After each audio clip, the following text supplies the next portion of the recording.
Assalamualaikum warahmatullahi wabarakatuh.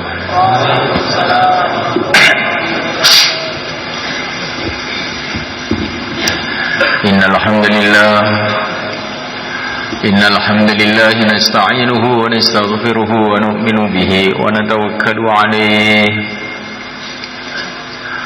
wa na'udzu bihi min shururi anfusina wa min sayyiati a'malina. من يهديه الله فلا مضل له ومن يضلل فلا هادي له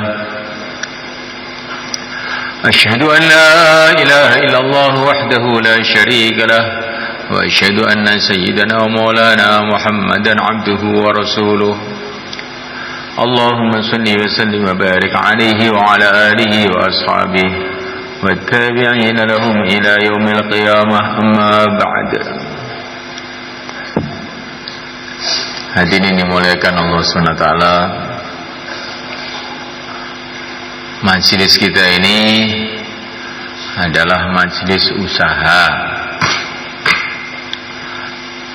yang mendengarkan usaha, yang berbicara pun usaha. Usaha perkara yang sangat penting dalam kehidupan seluruh umat manusia, siapa saja, di mana saja, yaitu usaha hidayah. Hidayah ini adalah satu petunjuk, satu cahaya dari Allah Subhanahu wa taala, yang bila hidayah ini masuk di dalam hati, maka manusia itu akan kenal kepada Allah SWT. Dia akan faham bahwa yang berkuasa di alam semesta ini hanya Allah.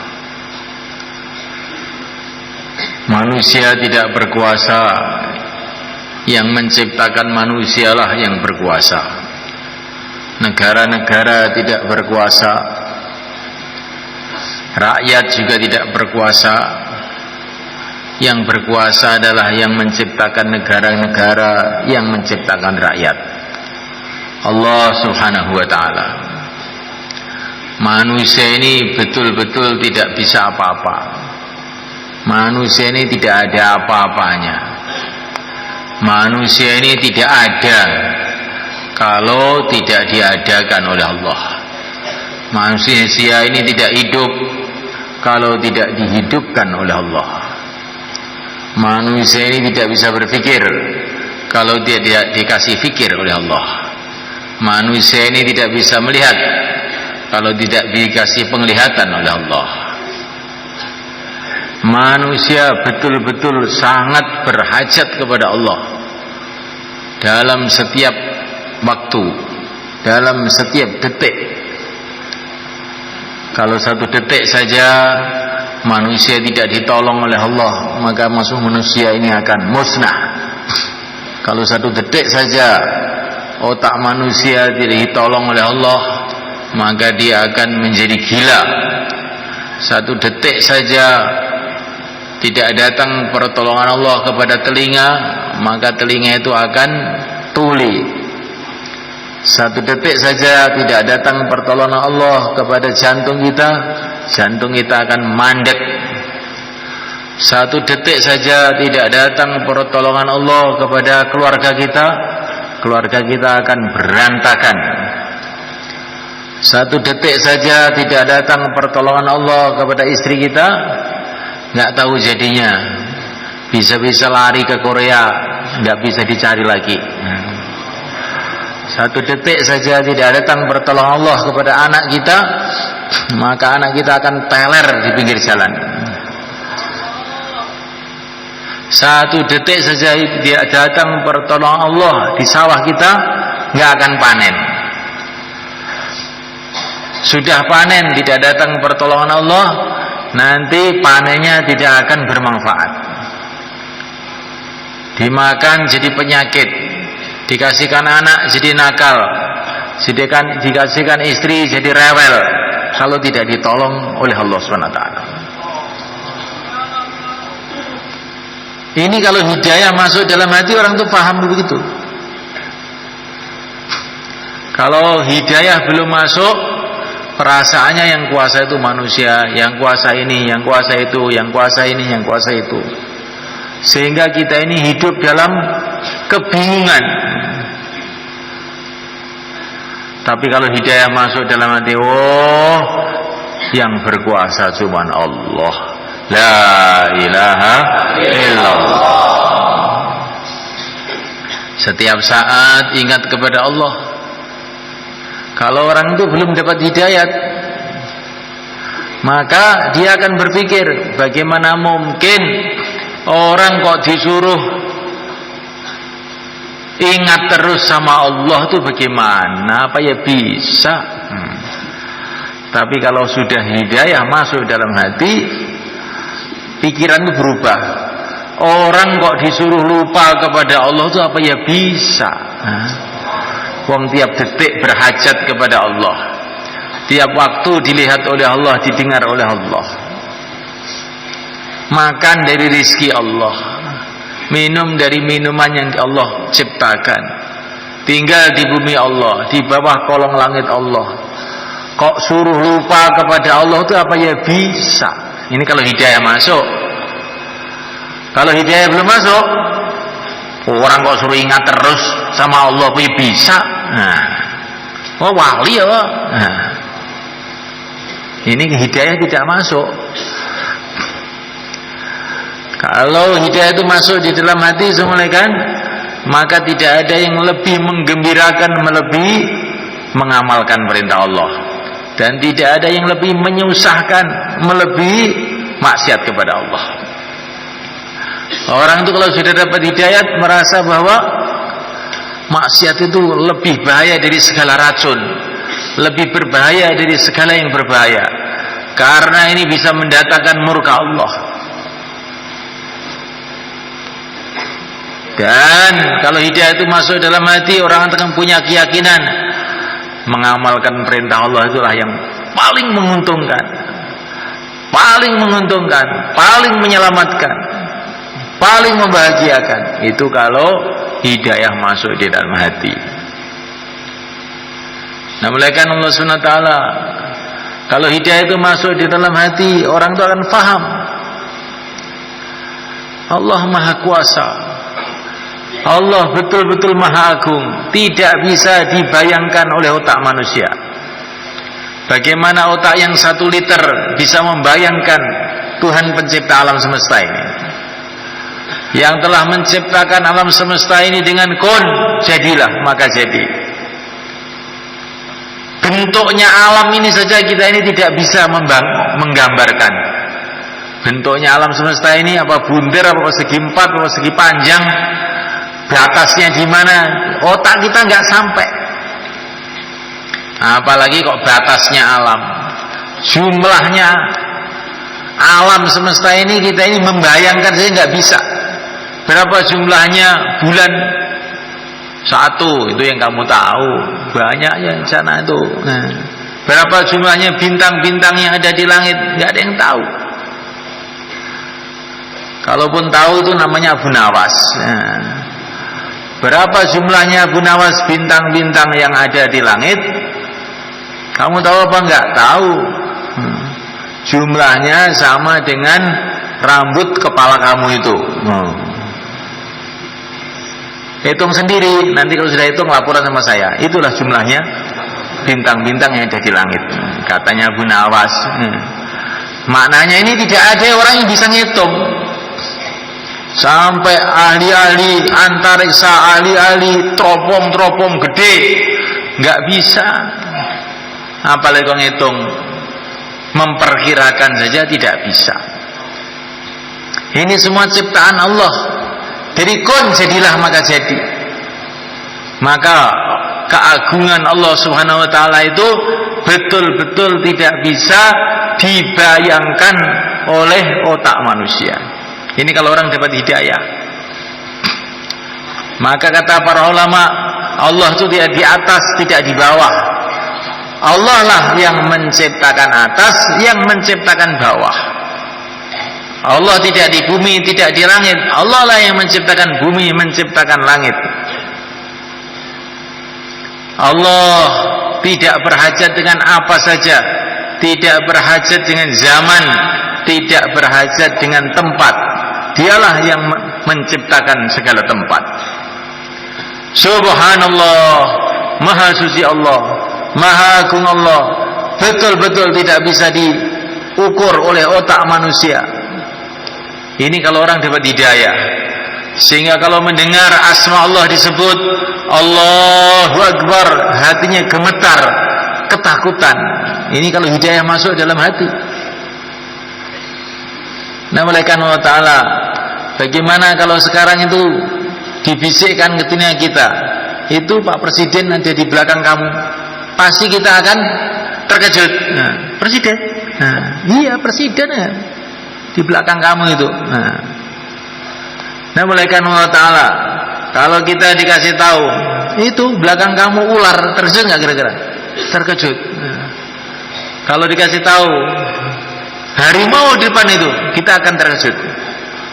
Orang beriman kepada malaikat Allah Ta'ala, bagaimana tidak terkejut ketika disebut nama Allah yang menciptakan seluruh makhluk, yang menciptakan seluruh presiden, yang menciptakan seluruh harimau, yang menciptakan seluruh ular, yang menciptakan dunia, yang menciptakan akhirat, yang menciptakan surga, yang menciptakan neraka. Bagaimana dia tidak terkejut? Wa idza dzukirallahu wajilat qulubuhum. Kalau disebut nama Allah, hatinya gemeter. Itulah tandanya orang dalam hati ada hidayah. Nah, malaikat Allah Subhanahu wa Ta'ala, ini hidayah, salah satu hasilnya hidayah itu kayak begitu. Setelah kenal dengan keagungan Allah, kalau hidayah ini masuk, malaikat, amal agama itu senang, sudah nggak karuan senangnya. Wa ju'ilat qurratu aini fi shalah, kata Nabi, sejuk mataku waktu sholat. Baginda Nabi itu malaikat, kalau beliau itu lagi capek, lagi pokoknya sangat capek sekali lah, maka beliau mengatakan kepada Sayyidina Bilal, arihna biha, ayo sholat biar seger lagi. Jadi baginda Nabi itu kalau capek malah sholat biar seger.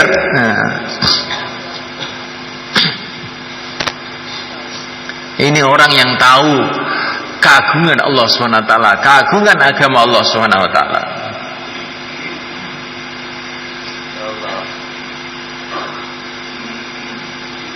Alhamdulillah ya. Saya sedang mencari siapa yang ngantuk. Ini kalau ngantuk itu kok kelihatannya bahaya sekali. Kalau orang diajak bicara agama ngantuk, ini kelihatannya sangat bahaya. Betul bahaya. Kalau direnung itu bahaya. Kalau dianggap tidak bahaya, biasa, itu karena nggak mikir yang betul-betul. Kalau kamu pikir betul-betul, bahaya betul. Nah, malaikat Allah Ta'ala ya, kalau saya ini bicara mengenai raja-raja, presiden-presiden, pejabat-pejabat yang ada di sini, terus kemudian kamu tidak menghiraukan sama sekali, apa kira-kira marah nggak itu pejabat-pejabat yang datang itu? Kira-kira tersinggung nggak mereka? Kira-kira ya akan tersinggung. Padahal itu pejabat cuma manusia aja yang 5 tahun pensiun. Ini kita renungi mereka. Jadi kalau sudah bicara agama itu kayak para sahabat. Para sahabat itu juga kayak kita, kadang-kadang main-main, naik kuda, lempar-lemparan semangka, biasa, guyonan juga kadang-kadang. Tapi kalau sudah urusan agama datang, matanya melotot semua, merah semua, nggak ingat apa-apa lagi. Ini para sahabat sebenarnya. Sayyidah Aisyah radhiyallahu ta'ala mengatakan, baginda Nabi itu Masya Allah sangat sayang sama istrinya, tapi kalau sudah mendengar adzan dikumandangkan seolah-olah tidak kenal. Seolah-olah tidak kenal. Au kama qalat. Jadi begitu kita kalau sudah urusan agama. Ini ada orang namanya Bishr al-Hafi. Itu dulunya itu preman mereka. Bishr al-Hafi itu asalnya preman. Dia sedang duduk di warung gitu, ngobrol sana ngobrol sini dengan teman-temannya. Tiba-tiba ada orang lewat, jauh lah, dulu nih, ke masjid. Ini panggilan Allah datang, hayya 'alas shalah, ke masjid, katanya orang tadi. Maka Bishr al-Hafi ini terkejut, panggilan Allah katanya dia. Saking terkejutnya itu sampai lupa, nggak pakai serandal, lari ke masjid. Langsung jadi wali. Gara-gara tergopoh-gopoh, ada orang mengatakan panggilan Allah ini masjid. Berubah itu asalnya perweman tidak karuan jadi wali tidak karuan. Nah, maka nanti kalau ditaskil itu begitu. Cepat, insyaallah kalian. Jadi bukan masalah bicara ini, tapi sikap kita ini bagaimana? Kalau sikap kita kepada Allah ini betul-betul mengagungkan, Allah akan memberikan kepada kita hal-hal yang agung.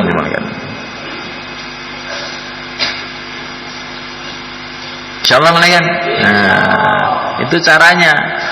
Kita ini kalau ngomongnya itu sudah banyak yang pandai-pandai ngomong. Nah, tapi bagaimana sikap kita? Sikap kita kepada Allah, sikap kita kepada Rasulullah, sikap kita mengenai negeri akhirat, sikap kita mengenai agama Allah, sejauh mana kita mengagungkan perkara-perkara ini, sejauh itu pula derajat kita di sisi Allah Subhanahu wa taala. Nah, mulaikan Allah Subhanahu wa taala. Ini tadi cerita mengenai usaha hidayat. Bagaimana usaha hidayat itu? Innal huda hudallah. Hidayah itu adalah milik Allah semalakan. Yang bisa memberikan hidayah itu hanya Allah. Manusia tidak bisa memberikan hidayat. Tetapi Allah Subhanahu wa taala melalui yang mulia baginda Muhammad alaihi salatu wassalam memberitahu kepada kita usaha-usaha yang bila kita kerjakan Allah akan kasih hidayah. Yang pertama kali mendengarkan pembicaraan agama ini. Tandanya orang itu mau dapat hidayah itu dengarkan pembicaraan agama itu, dengarkan betul-betul. Alladzina yastami'una al-qawla fayattabi'una ahsanah. Ulaika alladzina hadahumullah. Orang yang mendengarkan betul, yastami' itu mendengarkan sungguh-sungguh. Bukan sekedar dengar, tidak. Yastami' itu betul-betul mendengarkan, maknanya itu. Mereka ini adalah orang-orang yang dapat hidayah dari Allah. Nah, kita ini belajar kalau ada pembicaraan mengenai agama, pembicaraan mengenai keagungan Allah, pembicaraan mengenai bagaimana pentingnya taat kepada Allah, kita dengarkan sungguh-sungguh. Insyaallah malaikat. Kemudian misalnya yang kedua malaikat, kita juga harus bicara. Nah, jangan hanya mendengarkan saja, tapi bicara. La yastaqimu imanul mar'i hatta yastaqima lisanuhu wa la yastaqimu imanul mar'i hatta yastaqima qalbuhu wa la yastaqimu qalbuhu hatta yastaqima lisanuhu. Iman orang itu tidak akan lurus, kata Nabi ini, iman orang tidak akan lurus sebelum hatinya lurus. Dan hati tidak akan lurus sebelum lesannya lurus. Maknanya kalau lesan lurus, hati jadi lurus. Kalau hati lurus, iman lurus. Kalau iman lurus, amal jadi lurus. Kalau itu semua lurus, datang pertolongan Allah, datang barokah Allah, datang nusratullah dalam kehidupan kita di dunia ini dan kehidupan di akhirat. Insyaallah kan? Dibiasakan kita ini bicara keagungan Allah SWT. Bangun tidur ketemu istrinya, assalamualaikum, saya hamba Allah, kamu adalah hamba Allah. Allah yang menciptakan aku dan yang menciptakan kamu. Kita tinggal di bumi Allah, di bawah kolong langit Allah, makan rizki dari Allah, minum minuman dari Allah. Kita tidak bisa bernafas satu nafas pun tanpa ditolong oleh Allah. La ilaha illallah. Maka kita harus senantiasa taat kepada Allah, tunduk kepada Allah, ingat kepada Allah. Insyaallah ya istriku, insyaallah. Ketemu anaknya, ayah kamu hamba Allah, kamu pun hamba Allah, semua manusia hamba Allah, semua binatang hamba Allah, tinggal di bumi Allah, sebentar lagi akan pergi ke akhirat untuk masuk surga bagi orang yang taat kepada Allah, atau masuk neraka bagi orang yang tidak taat kepada Allah. Maka anakku, jagalah agama karena Allah. La ilaha illallah. Ketemu pelajar, assalamualaikum, sudah selesai ujian, alhamdulillah. Kamu ingin ujian kamu ada manfaatnya? Kamu ingin ijazah kamu ada manfaatnya? Yo, ingin. Kalau kamu ingin ijazah kamu ada manfaatnya, maka kamu amal agama dengan baik, yakin kepada Allah, sholat 5 waktu dijaga, ikut taklim di masjid, insya Allah. Nah, kalau kamu tidak mau taat kepada Allah, bisa-bisa ijazah kamu tidak ada manfaatnya. Banyak orang punya ijazah sarjana ekonomi, tapi malah banyak utangnya. Banyak orang tidak punya ijazah, malah banyak duitnya. Yang memberi rezeki Allah, bukan ijazah yang memberi rezeki. La ilaha illallah. Ketemu pejabat, Pak Lurah, Pak Camat, assalamualaikum. Waalaikumsalam. Maaf ini Pak ya, ini belajar bicara agama, jangan Bapak tersinggung. Nah, ini belajar kok Pak, ini belajar ngomong, tapi ngomong yang baik. Ya silakan, ngomong apa kamu? Saya ingin melihat Bapak jadi raja di surga Allah. Jabatannya tidak akan lepas selama-lamanya. Maka Bapak ikut bareng-bareng program di masjid bersama teman-teman masjid. Bagaimana Pak? Insyaallah. Ketemu petani, assalamualaikum warahmatullah. Pak, ingin gak sawahnya selamat panen, terus rizkinya barokah, anaknya baik-baik, istrinya taat, pergi ke Mekah, ke Madinah. Nah, mau apa enggak Pak? Mau. Maka dari itu Bapak sama-sama dengan kita menghidupkan amal masjid. Dalam satu hadis, kalau orang itu menghidupkan amal masjid, maka nanti rizkinya barokah. Assalamualaikum warahmatullah.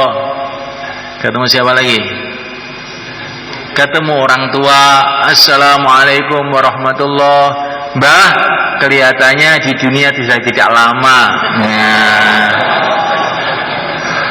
mau apa lagi? Nah, dunia ya cuma begini saja. Katanya Pak Kiai, siapa yang sudah kawin berarti sudah tahu dunia dengan segala isinya. Tinggal akhirat saja yang belum tahu. Maka kita ke masjid untuk belajar akhirat, Mbah. Nggih. Assalamualaikum warahmatullah. Kira-kira bicara begitu bisa enggak? Setiap ketemu orang bicara agama. Ini supaya agama itu masuk dalam hati itu kuncinya di mulut ini. Kalau mulutnya tiap hari cuma bicara sawah, ladang, rabuk, macul, meluku, garu, nah, wedang kopi, wedang teh, wis ngono kuwi terus. Nanti yang dalam hati kita ya adanya wedang kopi, wedang teh, sawah, meluku, garu itu. Apa yang kita bicarakan itu yang akan masuk dalam hati. Kuncinya hati itu mulut. Ini hadis ini. Jangan mengatakan alah ngomong tok tapi nggak diamalkan. Loh, jangan begitu. Ngomong dulu, lama-lama amal. Nah, ngomong aja dulu, lama-lama amal. Seorang mau kawin tuh ngomong aja, lama-lama kawin betul. Nah, jual beli itu ngomong aja, lama-lama jual beli betul. Ini ngomong itu penting. Maka ngomonglah yang baik. Nah, ngomong yang baik itu apa? Ngomong mengenai keagungan Allah, bicara mengenai akhirat, bicara agama ini penting, sangat penting, melebihi yang penting. Ini termasuk usaha hidayah yang penting ini. Bicara agama. Nah, malaikat Allah Ta'ala, dan termasuk usaha agama yang sangat penting lagi adalah usaha hidayah yang sangat penting lagi adalah mengamalkan sunnah-sunnah Nabi. Semua amalan yang sesuai dengan arahan Nabi, maka itu akan mendatangkan hidayah. Apa saja yang ikut arahan Nabi? Arahan Nabi itu siapa yang tahu? Yang tahu adalah para sahabat. Arahan sahabat itu siapa yang tahu? Itulah para ulama-ulama yang ahlinya. Supaya kita bisa ikut Nabi, harus dekat dengan para ulama, dekat dengan kehidupan para sahabat, ya. Orang ini semulaikan Allah Ta'ala, walaupun dia diajari ilmu pertanian, tapi kalau di sekitar dia ini tidak ada sawah, nggak ada ladang, pahamnya sedikit nanti. Tapi orang nggak pernah sekolah pertanian, tiap hari diajak ke sawah, diajak macul, nanti pahamnya mengenai pertanian banyak. Begitu juga semulaikan, kalau hidup kita ini dalam suasana bukan suasana kehidupan para sahabat, suasana kehidupan lalai, maka kita ini paham agama dikit gitu aja. Tapi kalau hidup kita ini dalam suasana kehidupan sahabat, suasana dakwah, suasana ilmu, suasana ibadah, suasana kasih sayang satu sama lain, dimulai dari masjid-masjid kita, rumah-rumah kita, maka kita nanti akan mudah memahami dan merasakan barokahnya agama itu. Jadi suasana ini penting. Maka malam Jumat itu kita duduk di sini bicara agama, kita malam hari tahajud, tidur semua pakai adab, tidur semua pakai sunnah Nabi semua, nggak bicara dunia. Kalau bisa, kalau sudah ke masjid, HP-nya dimatikan, klek, nggak dibuka-buka lagi. Untuk apa? Untuk membuat suasana para sahabat. Karena para sahabat dulu nggak ada yang pakai HP, nggak ada. Ada sahabat pakai HP? Allah memberi sahabat HP 10 truk juga bisa.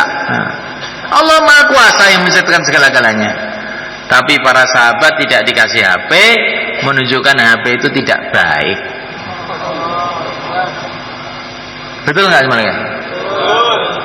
Itu pikirannya orang iman tuh begitu semuanya. Oh, itu kan dulu zaman onta ya, belum ada HP. Nah,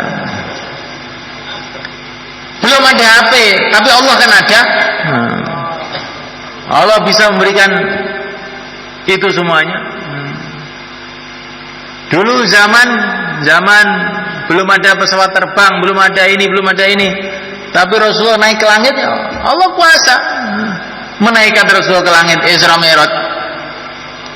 Allah kuasa segala-galanya. Maka kita masjid kita ini kita bikin suasana sahabat. Insyaallah kan?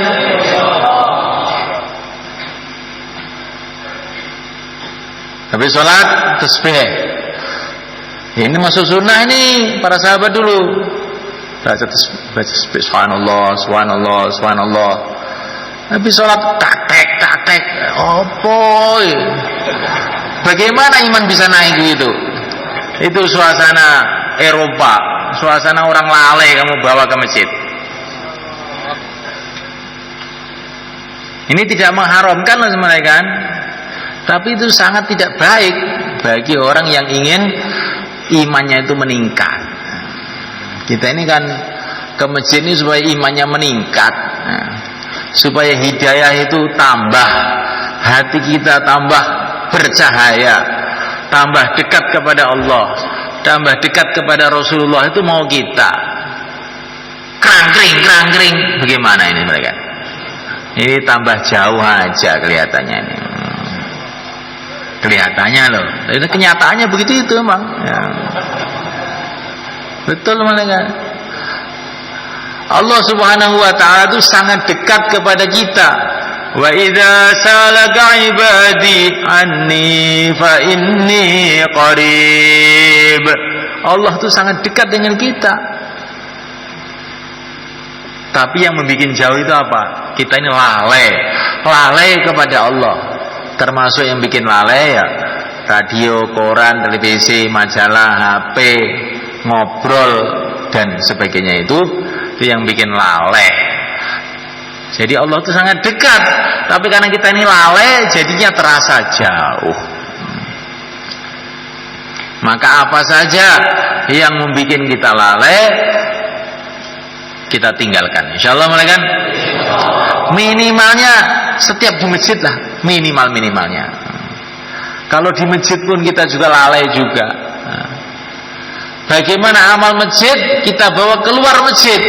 Jangan amal luar masjid kita bawa ke masjid.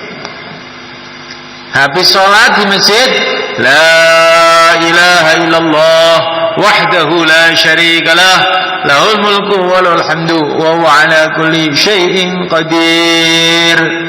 Ini habis sholat. Terus ini amalan dibawa ke pasar. Masuk pasar, la ilaha illallah wahdahu la syarikalah, lahul mulku wa lahul hamdu wa huwa ala kulli syai'in qadir. Maka ditulis 1 juta kebaikan untuk itu. Karena amal masjid dibawa ke pasar. Jangan amal pasar dibawa ke masjid. Ngomong dunia, ngomong ngalor ngidul dibawa ke masjid. Kalau amalan pasar dibawa ke masjid itu masih agak lumayan. Pasarnya dibawa ke masjid. Bagaimana pasar dibawa ke masjid? Ya itu kalau sudah bawa HP itu pasarnya bawa ke masjid. Wong di sini bisa jual beli, bisa apa-apa. Itu pasar kecil ya HP itu. Ini kok bayan kok menjelek-jelekan HP itu bagaimana? Ini bukan menjelek-jelekan. Ini ngomong apa adanya aja. Yang bicara dengan yang mendengarkan kan sama saja sebenarnya. Kita ini ingin selamat. Bagaimana hidup itu tambah hari tambah dekat pada Allah, sholat tambah khusyuk, zikir tambah nikmat, dakwah tambah tenanan. Ya. Nah ini maka hal-hal yang bikin kita ini kurang tenanan, kurang sungguh-sungguh, itu kita tinggalkan bertahap-tahap. Minimal malam Jumat ini. Insyaallah kan? Nanti malam Jumat tinggalkan, tiap 2,5 jam ditinggalkan, urusan-urusan yang membikin hati kita kotor kita tinggalkan. Tiap 3 hari kita tinggalkan, waktu keluar 40 hari kita tinggalkan. Lama-lama hidup kita ini 24 jam taat pada Allah, tunduk pada Allah, ingat pada Allah. Itulah kehidupan para nabi, kehidupan para wali semuanya kan. Insyaallah kan? Masya Allah, itu kita yang nikmat betul. Itu perkara-perkara begitu semuanya kan, seperti penyakit gatal semuanya kan. Penyakit gatal itu kalau digaruk-garuk, dikukuri malah enak. Nah, tapi kalau terus lama-lama bonyok. Nah, begitulah kelalaian ini. Rasanya awal-awalnya seperti enak, tapi lama-lama hati kita jadi keras, hati kita nggak akan bisa tenang. Sholat nggak tenang, zikir nggak tenang. Nah, kenikmatan hidup itu akan hilang. Tapi dengan kita mujahadah, justru kenikmatan hidup akan kita rasakan. Sayyidina Ali mengatakan, kalau orang mengamalkan agama, itu Allah akan berikan kenikmatan hidup. Makan jadi rasanya lezat, minum jadi lezat, tidur jadi lezat. Tapi kalau orang itu tidak mau amal agama, Allah akan cabut kenikmatan hidup. Sehingga makan nggak ada rasanya, minum nggak ada rasanya, melihat istrinya nggak ada rasanya, melihat anaknya ampang, nah, melihat temannya sumpek. Itu kehidupannya orang-orang nggak amal agama. Maka zaman dulu kalau kiai itu memberi nasihat kepada santrinya itu aneh. Makanlah yang enak, tidurlah yang nyenyak. Loh, kok begitu bagaimana? Iya. Kalau kamu banyak puasa, nanti makannya enak. Kalau kamu banyak melek, tidurnya nyenyak. Jadi dengan kamu mujahadah, justru kamu bisa tidur nyenyak, bisa makan enak. Tapi kalau sebentar makan, lama-lama perutnya sakit, ya jangan makan lama-lama. Di agama itu seperti itu semuanya kan. Kalau dikerjakan, justru membuat kenikmatan hidup. Orang di rumah saja lama-lama bosan mana. Keluarlah 4 bulan gitu. Nanti kan kalau pulang itu terasa, Masya Allah, syukur, punya keluarga, syukur, rasa nikmat gitu. Jadi kalau bertahun-tahun di rumah aja, waleh gimana kan?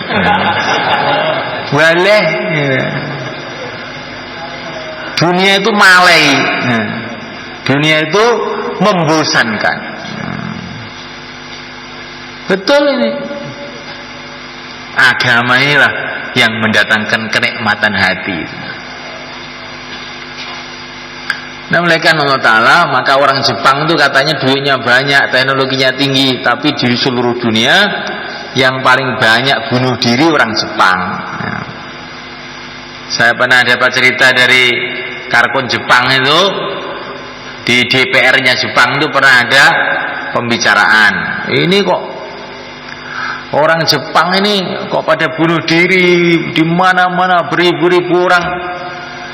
Yang berarti kan penduduk kita ini tidak tenang, tidak tentram.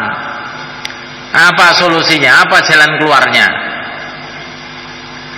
Ini salah satu anggota DPR yang Jepang ini bilang, kalau menurut saya itu jalan keluarnya suruh masuk Islam saja. Loh, suruh masuk Islam? Apa kamu orang Islam? Bukan, saya belum Islam saya. Tapi saya lihat tuh orang Islam tuh nggak bunuh diri, karena bunuh diri itu haram katanya. Islam, orang Islam tuh, saya pernah lihat tuh orang Islam tuh malah nakal-nakal, saya juga tahu katanya salah satu temannya. Itu orang Islam yang nggak ngamalkan agamanya begitu. Kalau yang ngamalkan agamanya baik-baik, nggak ada yang jelek katanya. Ini pembicaranya orang kafir semuanya. Pembicaranya orang kafir, kepet. Lah kok malah orang-orang Islam mau ikut-ikutan orang Jepang, mau bunuh diri semua apa? Yang mulaikan Allah Subhanahu wa taala.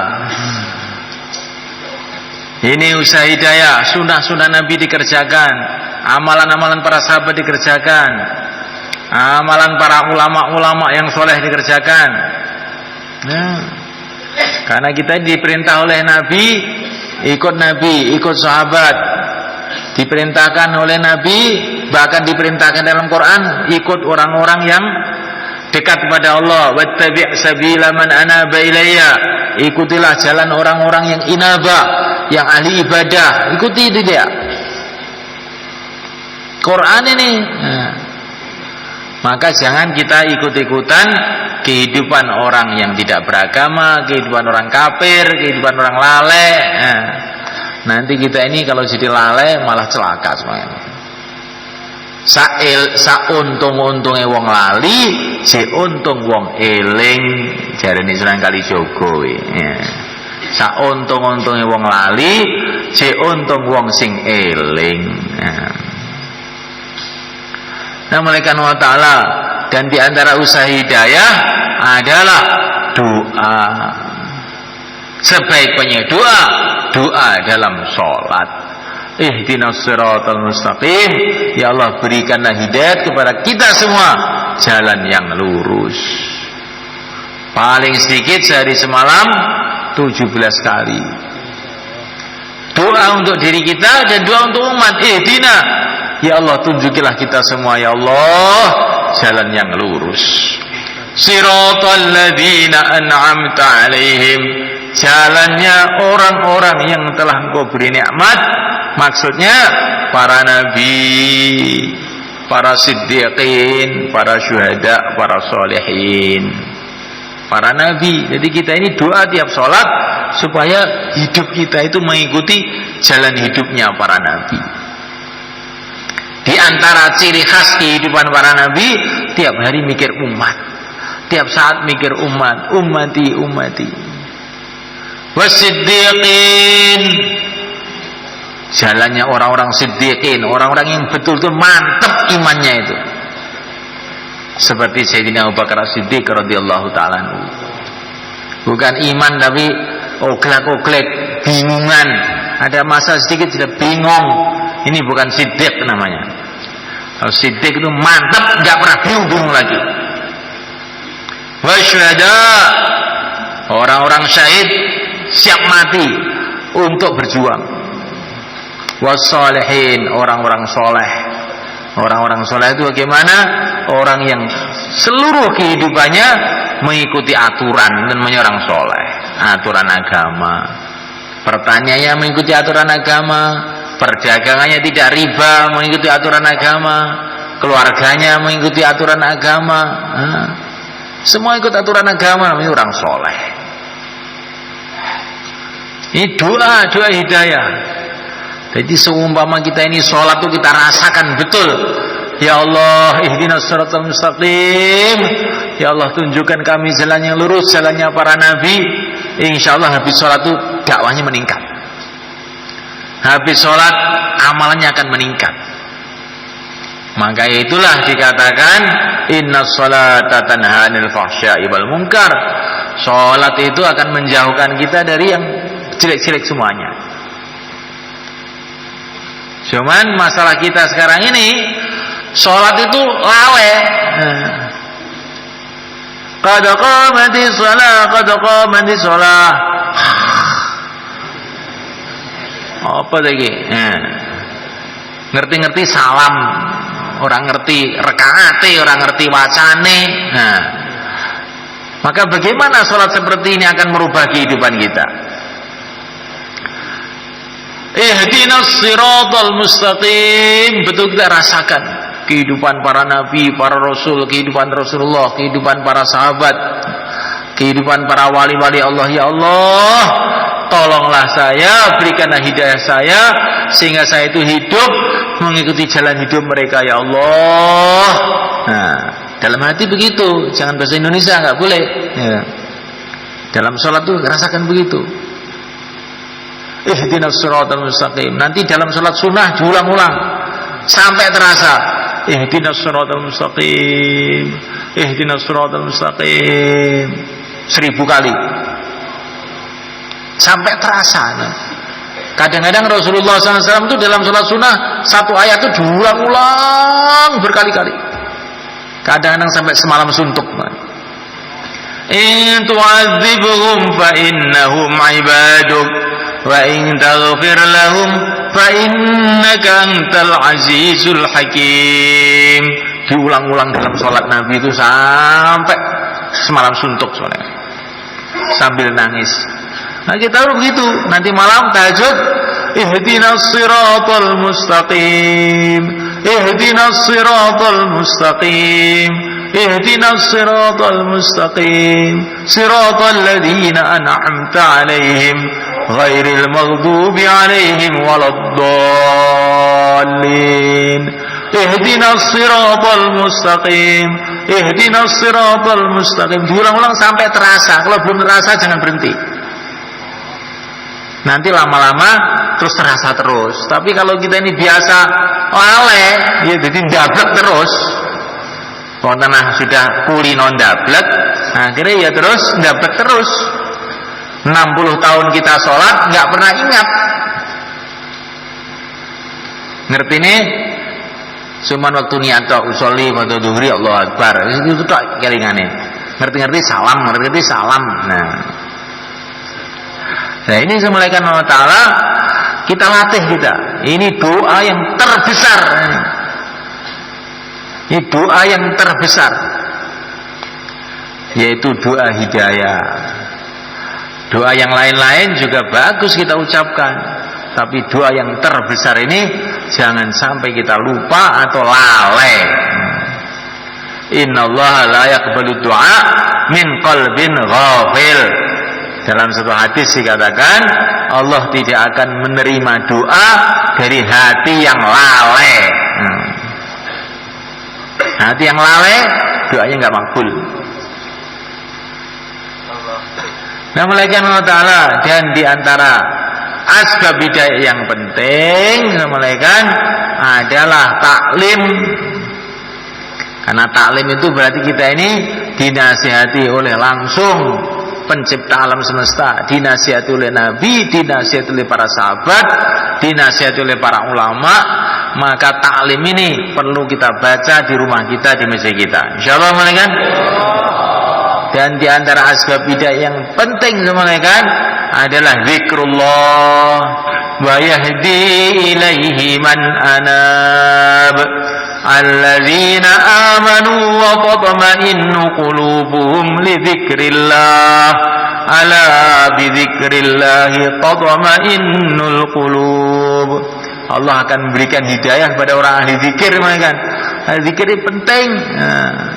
Dimulai zikir pagi petang. Habis subuh itu istighfar 100, astagfirullah, astagfirullah. Salawat 100, Allahumma salli wa sallim ala Sayyidina Muhammad 100. Ini zikir yang diajarkan saya lihat sini untuk semua orang yang mau mikir dakwah ini. Ini kalau orang itu istiqomah zikir ini, insya Allah dia akan mudah istiqomah dakwah. Ini amalnya saya lihat semua kan. Nah, ada hadisnya semua sebetulnya, tapi saya lihat yang menguatkan itu. Terus tasbihat. Tasbihat itu dibaca subhanallah, alhamdulillah, wa la ilaha illallah, Allahu akbar. Bagus. Kalau terlalu panjang dibaca satu-satu juga boleh. Subhanallah, subhanallah, subhanallah. Maha suci Allah, maha agung Allah, maha hebat Allah, subhanallah, subhanallah. Terus nanti alhamdulillah, alhamdulillah, alhamdulillah. Dengan senang alhamdulillah. Alhamdulillah itu maknanya, ya Allah jadikan segala sesuatu baik untuk saya sehingga saya bisa mengucapkan alhamdulillah. Alhamdulillah itu doa komplit itu sebetulnya. Ya Allah jadikan segala sesuatu baik untuk saya sehingga saya bisa mengucapkan alhamdulillah. Begitu kata para ulama. Maka Nabi mengatakan alhamdulillah sebaik-baiknya doa. Allahu akbar, Allahu akbar 100. La ilaha illallah, la ilaha illallah 100. La haula wala quwata illa billah 100. Namaikan Allah Ta'ala. Orang itu kalau lemes-lemes, lagi loyo, ibadah loyo, apa-apa loyo, 2,5 jam loyo, itu obatnya adalah perbanyak la haula wala quwata illa billah. Ini tahu tuh jadi ringan. Diceritakan dalam satu riwayat, malaikat-malaikat yang bagian mikul aras itu tuh gedenya nggak karu-karuan malaikat. 7 petala langit, 7 petala bumi dibandingkan aras itu kecil gitu malaikat. suruh mikul oleh malaikat 8. Ya, 4, malaikat 4. Nanti pada hari kiamat 8. Suruh mikul malaikat 4. Maka malaikat itu Masya Allah, sekian besarnya suruh mikul, bagaimana mikulnya? Maka Allah berfirman, baca, la haula wala quwata illa billah, la haula wala quwata illa billah. Diangkat, loh kok enteng? Nah, kok enteng? Nah. Orang kalau banyak baca la haula, maka mengamalkan perintah Allah itu jadi enteng. Insyaallah malaikat. Ini termasuk setrum gede ini malaikat ini. Zikir pagi petang itu jangan dibiarkan, ditinggalkan. Itu belum cukup, nanti malam hari jam 3 malam perbanyak lagi istighfarnya, selawatnya, tasbihannya diulang-ulang 1000 kali, 1000 kali, 1000 kali. Nanti insya Allah rohani kita akan meningkat, akan meningkat. Karena ini orang yang ahli zikir itu orang hidup, yang bisa gerak, yang biasanya kan orang hidup, kalau orang mati nggak bisa. Kalau orang itu nggak ahli zikir, akhirnya itu orang mati lemes, ya kuat apa-apa dan mudah terpengaruh. Jadi jenazah itu kan orang mati dipikul kemana-mana ya diem aja. Nah orang kalau nggak ahli zikir begitu, ikut-ikutan. Oh ini bertalim akhir, rum, ikut pulang. Ini bukan ahli zikir. Kalau ahli zikir enggak. Subhanallah, subhanallah, subhanallah. Elu-elunan. Ini yang mulai, malah mulai. Ini yang warung, malah nang warung. Ini yang turu, malah turu. Ini yang mulai, turu terus. Nah, iki zikire apes. Zikire apes insyaallah Bang ya. Nah, ini kok zikire dikuat nih. Paling sini malam Jumat niki lah. Ya. Ini malam Jumat gempung zikir, nangis ning Gusti Allah. Aja oglek-oglek elo-eluan wong kuburan wis segal kaya ngono ki piye. Niki mboten nyeneni lho niki. Niki panjenengan kula nek ngomong ngeten iki, gawan bayi iki. Sampai nek kula ngomong sing kasar, sampean mboten sanes suwi panjenengan ya ngono kuwi unine ben ya. Ben nae kuwi panjenengan unine ya ngono kuwi. Nah. Konselingan dipun mulakan, ini zikrullah itu perkara yang sangat penting mulakan.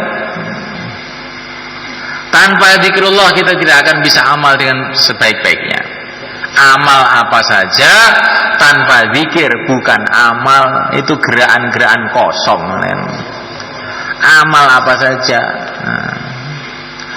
Kemudian mulakan wa ta'ala, di antara asbidayah yang penting adalah akhlak yang baik kepada seluruh umat Islam. Kita mesti punya akhlak yang baik. Nah, karena kalau orang itu akhlaknya baik, doa-doanya diterima oleh Allah. Ini kata Nabi nih. Kalau doa-doanya diterima oleh Allah, akhirnya sukseslah dakwah kita, ngaji kita, ibadah kita jadi sukses. Tapi kalau doa kita nggak diterima bagaimana? Dakwanya kandas, ngajinya kandas, 10 tahun suruh ngapalkan Quran nggak apal-apal. Gitu. Karena apa? Ini akhlaknya buruk. Termasuk akhlak buruk waktu bayan tidur, itu akhlak buruk. Itu katanya orang-orang tua begitu. Kalau katanya orang muda nggak tahu. Ya orang itu kalau akhlaknya buruk, doanya nggak makbul. Kalau nggak makbul nanti apa-apa kandas. Maka kita perbaiki akhlak kita. Insyaallah malaikat. Dan semua ini kita buat ikhlas, semata-mata mencari ridho Allah. Karena semua amal tanpa ikhlas nggak akan diterima oleh Allah. Untuk itu malaikat, bagaimana supaya ini semua usaha-usaha hidayah ini betul-betul kita kerjakan dengan sungguh-sungguh. Caranya kita keluar 4 bulan. Untuk apa 4 bulan itu? Untuk membicarakan tadi ini dan untuk mengusahakan, mengamalkan.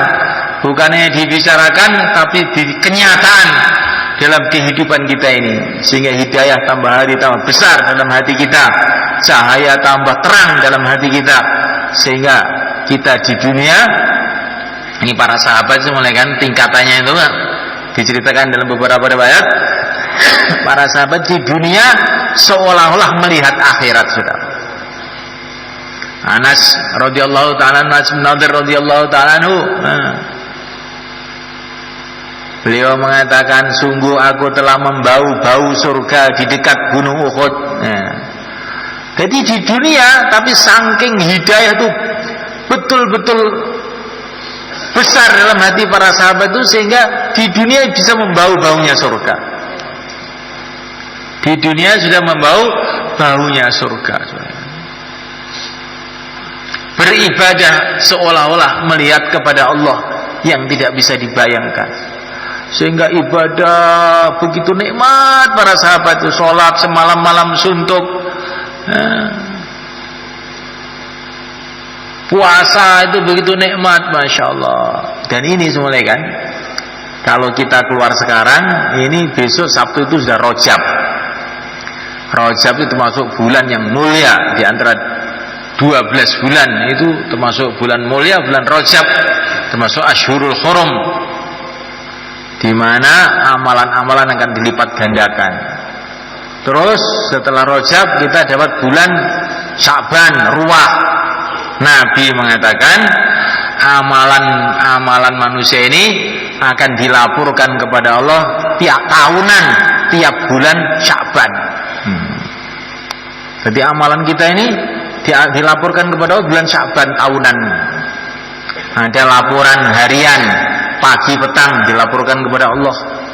Ada laporan 3 harian, hari Kamis sama hari Senin. Maka Kamis ini ada laporan ini. Maka jangan sampai Kamis tidak malam istima, ini dilaporkan nanti. Jangan sampai Senin tidak hadir musyawarah ini. Ini pas laporan nih malaikat. Ini ada hadis sahih malaikat. Dan ada laporan tahunan tiap bulan Sya'ban. Nah, malaikat Allah Ta'ala, sedangkan Allah sudah tahu segalanya, tidak perlu laporan siapa saja. Tetapi para malaikat itu laporan itu supaya kita ini loh hati-hati dalam kehidupan kita ini. Amalan kamu semua dilaporkan. Nah, malaikat Allah Ta'ala, nanti kalau kita keluar sekarang, dapat Rajab, bulan mulia, dapat Sya'ban, bulan mulia, dapat Ramadan, bulan mulia, dapat Syawal, ini hari raya. Kalau hari raya di rumah, 1 hari raya. Di jalan Allah 700.000 hari raya pahalanya, masya Allah. Jadi ini bulan Rajab ini bulan paling cocok untuk memulai keluar 4 bulan. Bagaimana mulai kan? Masya Allah. Maka yang mau keluar 4 bulan, silahkan berdiri ke selatan. Taqabbalallah. Monggo. Monggo. Monggo, ngidul. Bismillah. Yang niatnya 40 hari sekarang dirubah jadi 4 bulan, insyaallah. Mumpung Rajab, ruah, poso, bodo, masya Allah. Monggo.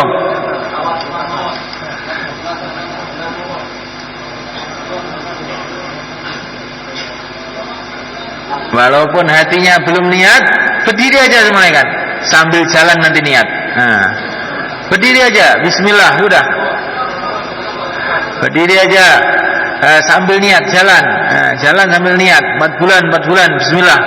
Tawakkal 'ala Allah. Monggo.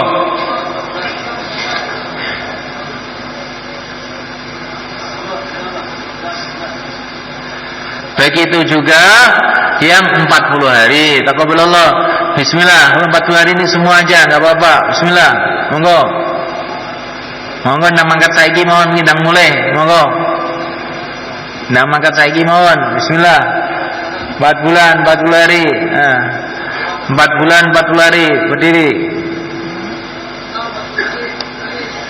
Ya, insyaallah. Taqabbalallah. Jazakumullah. Monggo mboten sasungkan. Kanjeng Nabi menentosi kita, para sahabat menentosi kita. Swarga wis dadi, neraka wis siap. Awake dhewe ajeng napa? Rasulullah menunggu kita, para sahabat menunggu kita. Surga sudah jadi, neraka sudah siap. Akhirat sudah di depan pintu. Kita mau berangkat ke sana. Insyaallah malaikat.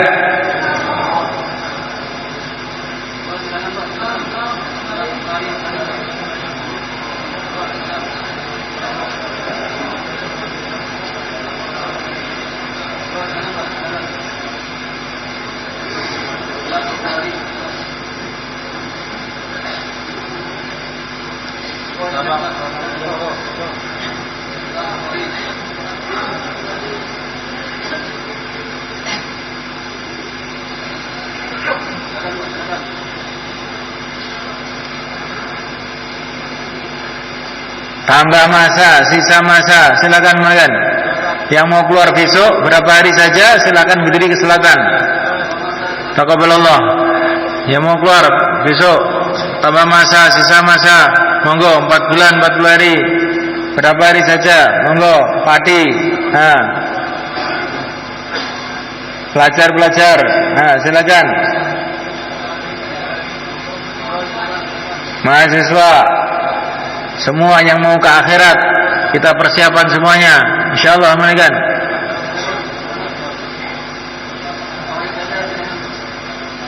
Insyaallah sedaya niat Bang nggih. Lajeng mengke tanggal 13 Juni Jur Temboro.